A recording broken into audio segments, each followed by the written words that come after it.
Do you have a question for Paul? He has an answer for all. Apostle Paul is here in Brooklyn. He heard the call. Do you have a question? Do you have a question for Paul? Good question. Now, in giving the artist these roles of prophet, priest, and king, you've departed from their correct role, and you've also created people who are treated as if they're justified no matter what they do. Mm-hmm. That's why you love it when your artists sin, while you follow them with their reporters trailing them and the paparazzi, to misuse a great Italian word. And you have magazines and books devoted only to learning garbage about these people. Mm-hmm. So at the same time you exalt them as saints and then you revile them as sinners, much like the Greeks and the Romans with their pantheons, right, where they're very human deities. And you're missing the true God, you're missing the true purpose, the true atonement, the true creation, all for something false. If your deities are physically perfect as you think your movie stars are, why do you then find these blemishes morally in them? Why is it that these artistic communities are rife with the foulest kind of evil and things that are shameful even to mention what those disobedient artists do in secret? It's because they've been given a justification by this society. You can do anything you want because you live by your own law. Mm-hmm. You are lawless. No, this is wickedness and this is not art. Now, these folks are returning the favor and they're coming into audiences and spitting on them and cursing them, disrobing in front of them.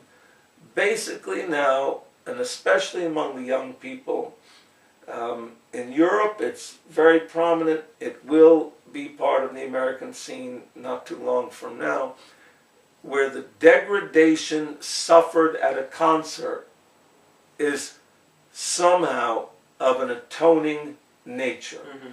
You go to be beat up, you go to be reviled by your priests. Mm-hmm. They rebuke you and yell at you and despise you and hate you and pour venom at you, and you say, yes, yes, I love it, and you give them money. Mm-hmm. This is the folly of this generation. And so, like I said, there's no possibility of even talking to somebody from this generation about art as it's thought about in heaven, because we don't talk about it there, we do it. Right. We do it, we live it, we are art. We're God's art, in keeping with His standard of holiness, separation from sin. That doesn't mean in this world there's no place for the representation of sin in art. But what's the key? The key is that when it is presented, it's presented as sin, mm-hmm, and not as another form of righteousness. Mm-hmm. And that's what you guys are doing today. You distort the arts, you pervert them, like everything that you guys put your hand to.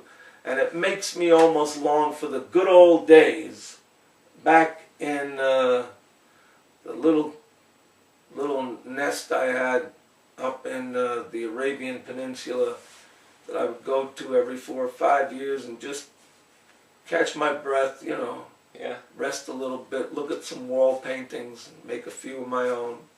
I look forward to that. You can't have those times back, you know, you can't go back. No. Can only go forward.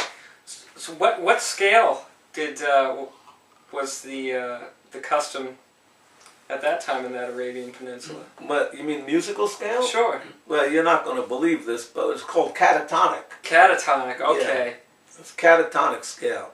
Okay. And it's something like this.